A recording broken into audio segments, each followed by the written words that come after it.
Hi everyone and welcome to my vlog. So it's half term here in Sheffield and I'm just in the studio tidying a few bits and pieces away before I head inside to pack a case. Yep, we're off for a few days. We're going down to the North Norfolk coast and then on to Suffolk to see my sister and her family. I can't wait to get away and get some nice sea air in my lungs, take long walks on the beach and hopefully come home full of fresh inspiration and brand new ideas. So join me on my little trip and find out what we get up to.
It's so good to be back in the studio after a small break away. As much as I've enjoyed my time in Norfolk, it's always in the back of my mind to be creating stuff. So while I was away, I used my time to gather new inspiration. And if you've ever been to Norfolk, you'll know it's an absolutely beautiful place. It's completely unspoilt. There's long, beautiful beaches as far as the eye can see. And there's also marshes and tidal creeks, along with a whole plethora of birds, which I absolutely adore. I love nothing more than just finding a nice spot to sit and watching the world go by, watching the geese come in, because they migrate over, especially over wells. You seem to see hundreds and thousands of them, as well as the wading birds down in the edge of the water. So I've sort of made my mind up to create a painting based on what I saw while I was away, to sort of try and capture the atmosphere of the birds, the marshland, the tidal creeks, as well as this time of year as well, noticing seed heads and grasses, different textures and colours that are so evident in nature at the moment and so wonderful. So I'm going to make a start on that this afternoon, so stick around and let's see what happens.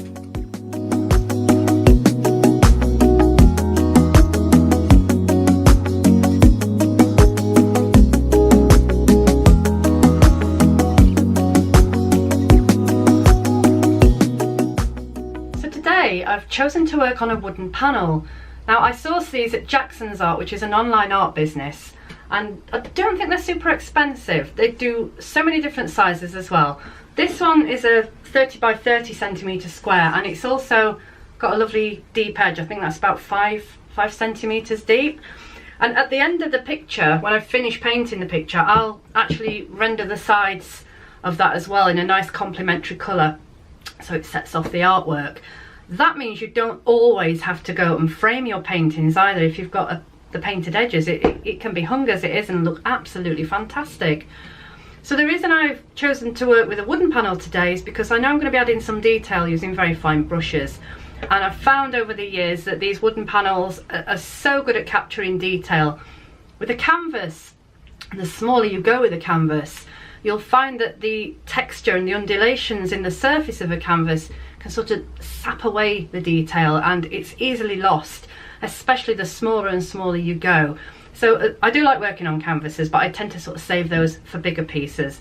So today we're using a wooden panel, and now I'm going to get started. So for this painting, I'm painting with acrylics, and I've used these for absolutely years and I love them. They dry really quickly, which is always a bonus because I'm a fast painter, and I use different brands. I've got Liquitex, Golden, Winsor & Newton and Dale Rowney. I can highly recommend all of them. They're all beautiful colours, the pigments are great, and they're a lovely buttery consistency. So do experiment, you know, have a look around and find out what works for you and which ones you prefer. So I'm laying a base here. I'm using my big fat Liquitex freestyle brush, and again I picked this up at Jackson's Art. I'm working quite randomly, just bearing in mind the image I've got in my mind's eye to paint, and I'm creating a very loose scene based on the colours that I'm going to be working up in layers following on from this. So this is just the basic groundwork to get the wood covered over. It might look a bit messy, but this is how it all starts.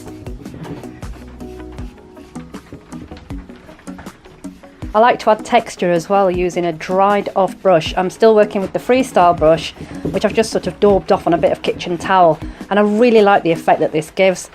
Oops, look out, we've got a visitor. Once I'm happy with the background, I start working on the foreground, and in this case I'm adding flowers and leaves and so on. You might think those dark patches still look a little bit rough and ugly, but don't worry, because once all the flowers and foliage are over that, it will really help them pop, creating elements of light and shadow.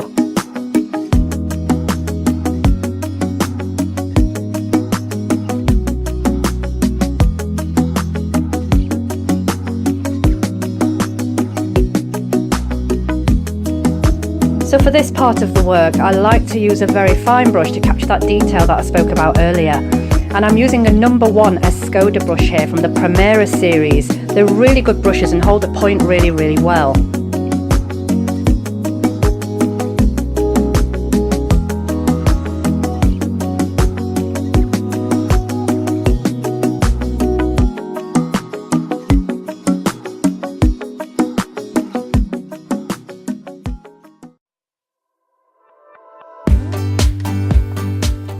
Good morning, it's now Thursday and I'm down at the reservoir again. I've not been down here for a couple of weeks, so it's nice to come back.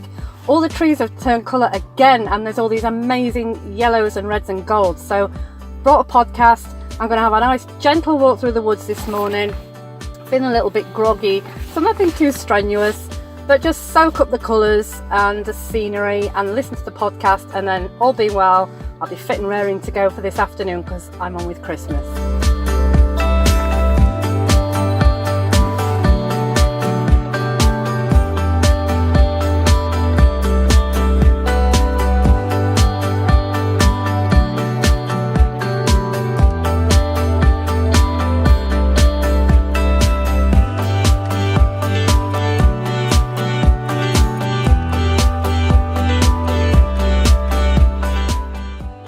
I really enjoyed that walk this morning, and it's given me some brand new ideas as well. So just getting out in the fresh air, it really does pay dividends.